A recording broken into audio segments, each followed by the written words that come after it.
नमस्कार दोस्तों, मैं राजवीर परमार आपका फिर से अपने इस YouTube चैनल पर स्वागत करता हूं और हम लोग सर्किल के महत्वपूर्ण प्रश्नों को डिस्कस कर रहे थे। उसी क्रम में हम लोग आगे बढ़ते हैं। चलिए, तो पहले आप लोग प्रश्न नोट करिए, उसके बाद फिर सॉल्यूशन। तो पहला जो प्रश्न है, पहला प्रश्न नोट करें। किसी वृत्त का क्षेत्रफल 38.5 वर्ग सेंटीमीटर है, उसकी परिधि की लंबाई क्या होगी? उसकी परिधि की लंबाई क्या होगी? Full stop. ठीक है, चलिए। तो किसी वृत्त का क्षेत्रफल क्या है? कोई वृत्त है, इसका क्षेत्रफल है 38.5, ठीक है, वर्ग सेंटीमीटर। और आपसे क्या पूछा है? इसकी परिधि की लंबाई पूछी है। परिधि मतलब सरकमफेरेंस, ये परिधि की लंबाई पूछी है। तो परिधि का तो फॉर्मूला भी मालूम है, 2πr। तो अगर हमें परिधि निकालना है तो हमें r चाहिए, रेडियस, ठीक है ना। तो रेडियस कैसे मिलेगी? जो गिवन है उसी का फॉर्मूला लगा देंगे। क्षेत्रफल गिवन है, क्षेत्रफल क्या होता है? पाई r² बराबर 38.5, ठीक है ना। तो r² बराबर क्या हो जाएगा? 38.5 × 7/22, ठीक है ना। इसको सॉल्व करेंगे, दशमलव हटाया, ये 0 आ गया। 5 से इसको काट देंगे, 5 से 5 चौके 20, 5 चौके 20, 5 से ये 7 बार और ये 7 बार, फिर 11 से ये 4 बार कट गया, ये 7 टाइम्स। तो r² बराबर क्या होगा? यहाँ देख लीजिए, r² बराबर 7 × 7 क्या होगा? 49, और अपॉन में क्या है? 4 है। तो r बराबर क्या हो जाएगा? अंडर रूट 49/4, तो 7/2। 49 का स्क्वायर रूट 7 और 4 का 2। r की वैल्यू आ गई। अब r की वैल्यू यहाँ रख दीजिए, 7/2। 7 से 7 कैंसिल, 2 से 2, क्या आ गया? 22, ठीक है। परिधि कितनी निकल आई? 22 निकल आई, परिधि 22, ठीक है ना। चलिए आगे बढ़ते हैं। पहला प्रश्न हो चुका है अपना, दूसरा प्रश्न देखते हैं।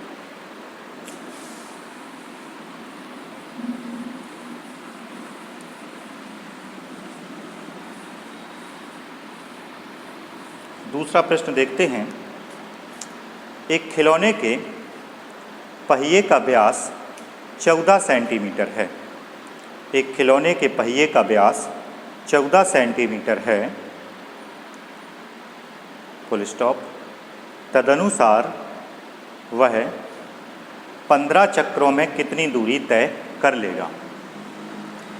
तदनुसार वह 15 चक्रों में कितनी दूरी तय कर लेगा, ये आपको निकालना है, ठीक है ना। चलिए, एक पहिया है, एक पहिए का व्यास कितना है? एक पहिया है, पहिए का जो व्यास है, डायमीटर, व्यास जो है वो है, कितना है व्यास? 14 सेंटीमीटर है, 14 सेंटीमीटर, 14 सेंटीमीटर है व्यास। तो इसकी रेडियस क्या होगी? 14/2 मतलब 7 सेंटीमीटर रेडियस होगी। फिर आपसे पूछा है कि जब 15 राउंड ऐसे घूम जाएगा तो कितनी दूर तक जाएगा? देखो, जब पहिया घूमता है तभी तो वो आगे जाता है। तो जब वो 15 राउंड घूम जाएगा, 15 चक्कर, तो वो कितनी दूर तक जाएगा, कितनी दूरी तय कर लेगा, ये पूछा है। तो आपको बता दें, एक चक्कर में तय दूरी, एक चक्कर में तय दूरी क्या होती है? एक परिधि, ठीक है, एक सरकमफेरेंस, एक चक्कर। जैसे यहाँ पर हमने कोई पॉइंट बना दिया और एक बार घूम जाए फिर से यहीं आ जाए तो एक चक्कर हो जाता है, तो थोड़ा आगे बढ़ गया होगा ना। तो एक चक्कर में तय दूरी एक परिधि होती है ना, 1 सरकमफेरेंस। तो 15 चक्कर में हमें फाइंड करना है। तो 15 चक्कर में दूरी 15 × परिधि, 15 × परिधि, और परिधि क्या होती है? 2π, और r की वैल्यू क्या है? r की वैल्यू आ गई 7 है। 7 से 7, 15 से ये 2 30 गुणा 22, 22 66, 660 सेंटीमीटर, अगर वो 15 चक्कर घूमेगा तो कितनी दूर तक जाएगा? 660 सेंटीमीटर। क्लियर हो गई बात? चलिए, 2 प्रश्न हल कर चुके हैं, तीसरे प्रश्न पर आते हैं। नोट करिए तीसरा प्रश्न। यदि किसी वृत्त की परिधि और क्षेत्रफल बराबर हैं, यदि किसी वृत्त की परिधि और क्षेत्रफल बराबर हैं तो उसका अर्धव्यास क्या होगा? तो उसका अर्धव्यास क्या होगा? किसी वृत्त की परिधि, देखिए सॉल्यूशन, किसी वृत्त की परिधि सरकमफेरेंस, ठीक है, परिधि और क्या बराबर है? क्षेत्रफल। ये अंदर जगह कितनी है वो बराबर है। परिधि मतलब ये बाउंड्री और ये क्षेत्रफल दोनों बराबर हैं। अर्धव्यास पूछा है, अर्धव्यास मतलब रेडियस है ना, आधा व्यास। अर्धव्यास, अर्धव्यास क्या होता है? आधा व्यास, ये पूछा है, ठीक है। तो परिधि होती क्या है फॉर्मूले में? 2 पाई आर, और क्षेत्रफल क्या होता है? पाई आर स्क्वायर। ये क्षेत्रफल हो गया, पाई से पाई कैंसिल हो गया, 1 आर से 1 आर, और आर बराबर क्या आ गया? 2। तो अर्धव्यास क्या होगा? यही रेडियस तो अर्धव्यास होता है, 2 सेंटीमीटर। ठीक है ना? चलिए, 3 प्रश्न हल हो चुके हैं, चौथे प्रश्न पर आप लोग आइएगा।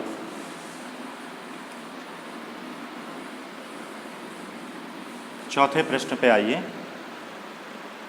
40 सेंटीमीटर व्यास वाले एक पहिए द्वारा, नोट करिए चौथा प्रश्न, 40 सेंटीमीटर व्यास वाले एक पहिए द्वारा 176 मीटर दूरी तय करने में 176 मीटर दूरी तय करने में लगाए गए चक्रों की संख्या क्या है? ठीक है, हो गया क्वेश्चन नोट। चलिए, 40 सेंटीमीटर व्यास का एक पहिया है।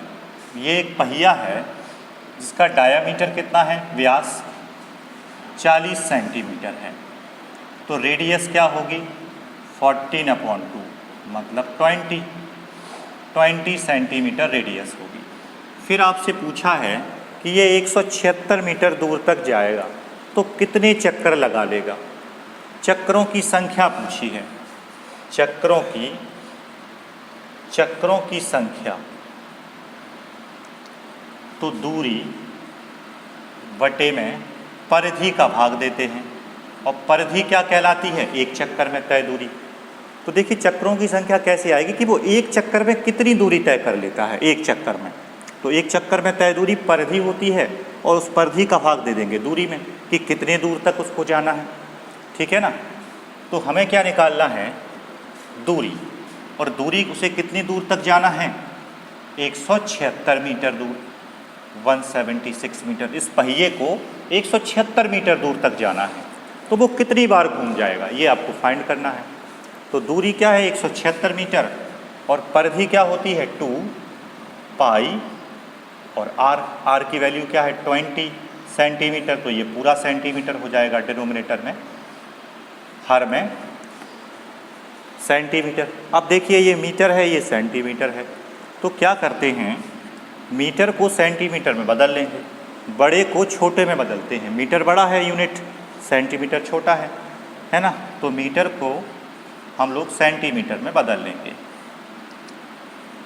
2 × 22/7 × 20, ठीक है ना? 7 ये अंश में आ गया, न्यूमरेटर में, इसको हल करते हैं, ठीक है ना? 20 से ये 5 टाइम्स, 2 से 8 बार, और ये 8 बार, 22 से ये 4 बार कैंसिल हो गया, है ना? 5 चौके 20, और 20 गुणा 7, 7 दूनी 14, 140 चक्कर वो लगाएगा, 140। ठीक है, दूरी बटे परिधि। चक्रों की संख्या जब भी निकालना हो, दूरी बटे परिधि, उसे कितने दूर जाना है, और उसमें परिधि का भाग दे देते हैं। और परिधि क्या कहलाती है? एक चक्कर में तय दूरी। ठीक है ना? और यूनिट का ध्यान रखते हैं, मीटर, सेंटीमीटर।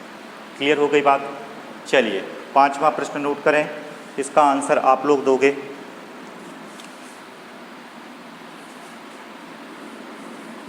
5वां प्रश्न बिल्कुल इसी जैसा है, इसका आंसर आप लोग कमेंट्स में दोगे।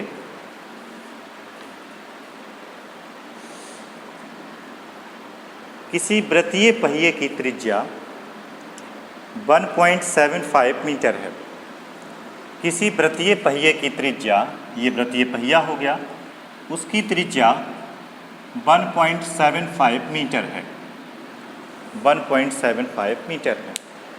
11 किलोमीटर की दूरी तय करने में इसको कितने चक्कर लगाने होंगे? 11 किलोमीटर की दूरी तय करने में इसको कितने चक्कर लगाने होंगे, ये आपको निकालना है। ठीक है, दूरी क्या है? 11 किलोमीटर। मतलब ये जो पहिया है 11 किलोमीटर दूर तक जाएगा, घूम के ही जाएगा, तो कितने चक्कर लगा लेगा? ठीक है, और उसकी रेडियस क्या है? 1.75 मीटर। तो देखिए चक्रों की संख्या, दूरी 11 किलोमीटर और परिधि क्या होगी? 2 पाई, और आर की वैल्यू क्या है? 1.75 मीटर। ठीक है, किलोमीटर मीटर। तो 1 किलोमीटर में 1000 में, यहाँ देखो यूनिट का ध्यान देना है, तो किलोमीटर को मीटर में बदल देंगे। 11 में 1000 का गुणा कर दिया, तो ये अंश है, न्यूमरेटर ये मीटर में हो गया। 2 × 22/7 × 1.75। अब इसका आंसर आप लोग कैलकुलेशन करके दोगे। ठीक है, कमेंट्स में बताना कि चक्रों की संख्या आती क्या है, तभी तो मुझे पता चलेगा कि आप लोग वीडियो देख रहे हो। ठीक है ना, तो इसका आंसर आप लोग कमेंट्स में देना कि चक्रों की संख्या क्या आती है। ठीक है ना, चलिए 5 प्रश्न हम लोग नोट कर चुके हैं। चलिए अगला प्रश्न नोट करें। एक 200 मीटर व्यास वाले लॉन में, अगला प्रश्न है, एक 200 मीटर व्यास वाले लॉन में, 200 मीटर व्यास वाले लॉन में 10 मीटर चौड़ा रास्ता है। 10 मीटर चौड़ा रास्ता है। रास्ते का क्षेत्रफल वर्ग मीटर में क्या होगा? 6वां प्रश्न है ये लोग, ये 6वां प्रश्न। 200 मीटर व्यास वाले लॉन में 10 मीटर चौड़ा रास्ता है। रास्ते का क्षेत्रफल वर्ग मीटर में क्या होगा? ठीक है, देखिए इसका सॉल्यूशन।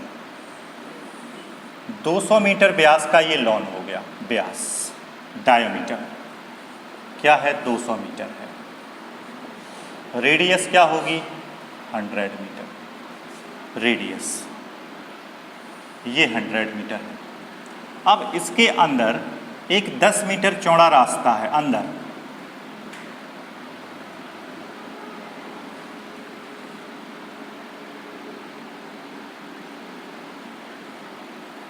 10 मीटर चौड़ा एक रास्ता है, ये अंदर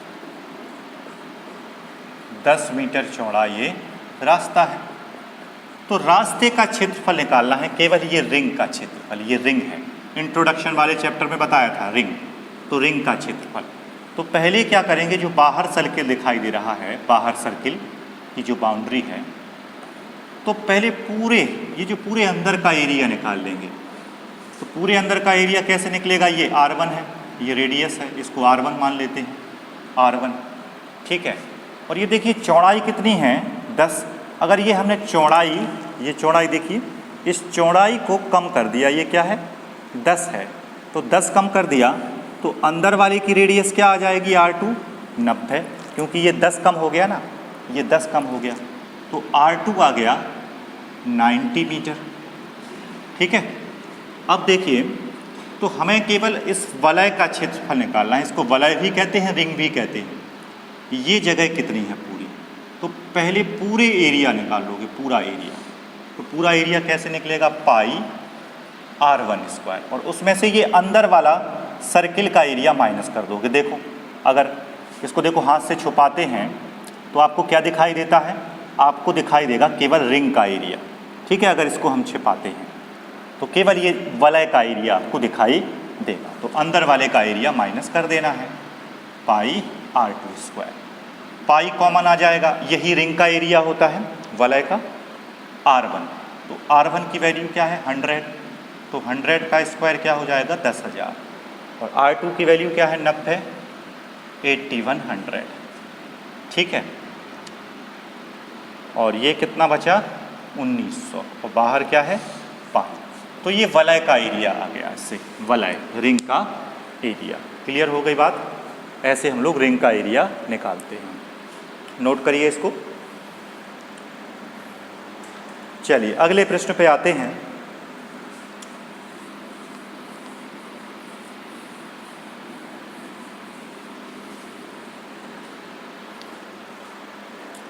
दो सकेंद्र वृत्तों जिनकी परिधियां क्रमशः 88 सेंटीमीटर और 132 सेंटीमीटर हैं। दो सकेंद्र वृत्तों जिनकी परिधियां क्रमशः 88 सेंटीमीटर और 132 सेंटीमीटर हैं के बीच के वलय का क्षेत्रफल ज्ञात कीजिए। के बीच के वलय का क्षेत्रफल ज्ञात कीजिए।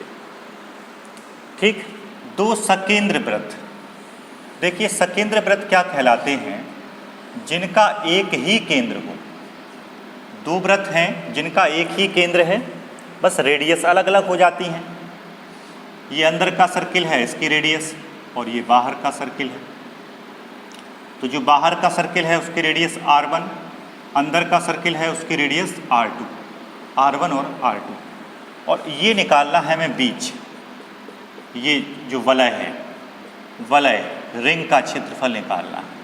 और ध्यान रखना त्रिज्याओं का अंतर क्या कहलाता है? चौड़ाई। कभी कभी पूछ लेते हैं कि ये चौड़ाई क्या है, तो त्रिज्याओं का अंतर चौड़ाई कहलाती है। ठीक है, तो जो बाहर जो आपको सर्किल दिखाई दे रहा है, इसकी परिधि क्या है? बाहरी परिधि 132। ठीक है, बाहरी परिधि, और फॉर्मूले में क्या होगी 2 पाई R1 बराबर 132। और जो अंदर वाली परिधि है, ठीक है, भीतरी परिधि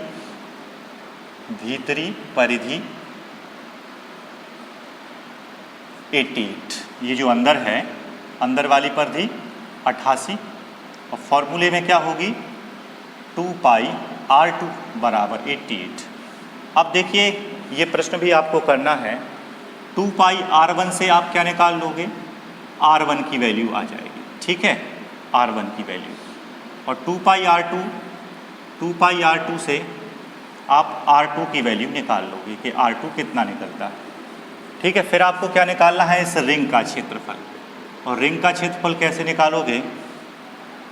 पाई R1 square minus pi R2 square, pi common ले लेना, R1 square minus R2 square. ठीक है, और पाई की वैल्यू भी रख देना, पाई की वैल्यू भी रख देना, तो आपका आंसर सीधा सीधा आ जाएगा। तो इसका आंसर आप लोग कमेंट्स में बताना। ठीक है, लास्ट क्वेश्चन है, लास्ट क्वेश्चन का आंसर कितना आता है। ठीक है ना? अगर आपको ये वीडियो पसंद आता है तो आप इसको लाइक करें और कमेंट्स ज़रूर करें।